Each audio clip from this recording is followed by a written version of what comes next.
fort, Rocheland, oui. C'est signal. 30 minutes. Combien? 30 minutes.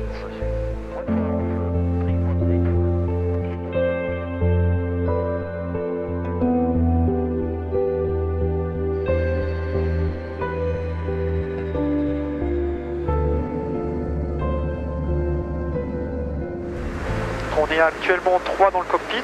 Il y a un pilote commandant de bord, un copilote et un sous-officier de ravitaillement en vol, qu'on appelle ORV, et qui s'occupe de tout ce qui est partie ravitaillement avec les chasseurs à l'arrière. Alors devant on n'a pas de caméra, donc l'ORV qui est à l'arrière est nos yeux en fait, nos yeux et nos oreilles. Donc, à partir du moment que le chasseur est derrière, l'ORV c'est lui qui va lui ordonner les différentes positions autour de notre appareil. En fait, je positionne la perche dans une certaine position. Suivant les avions de chasse, ça diffère. Une fois qu'il est en contact, et ben là, je vais essayer de l'accompagner s'il va à droite ou à gauche et le suivre pour pas qu'il tire trop sur le boom. Et s'il arrive dans les extrêmes, ben, je vais lui demander à la radio de revenir vers le centre. C'est une station-service qui bouge. Donc la station-service elle a besoin elle aussi de pétrole pour se déplacer. Donc pour ce faire, on a 10 réservoirs de carburant. On en a 6 dans les ailes et 4 sous le fuselage.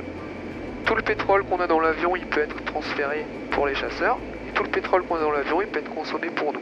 Et en fait, le but de notre mission, ça va être de faire un mix entre le pétrole qu'on va garder pour nous et le pétrole qu'on va donner aux chasseurs. On essaie de faire un compromis.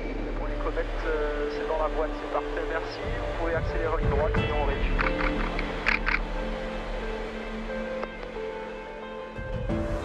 Le but principal donc, de l'opération Barkhane, c'est de lutter contre les groupes armés terroristes. On est là surtout pour le support des hommes au sol, pour leur apporter de la sécurité et surtout on est un peu leurs yeux, enfin, les chasseurs surtout sont leurs yeux puisque du ciel on voit beaucoup plus que du sol. Tous nos mecs qui sont au sol en opération, le fait d'avoir des avions en appui au-dessus d'eux, c'est un moment où ils seront un peu plus tranquilles, un moment où ils auront un peu plus de répit. Le fait de pouvoir donner du carburant, ben, les chasseurs font leur travail et du coup ben, on va aider les troupes au sol à pouvoir avancer et sécuriser les différentes zones où ils vont aller se rendre.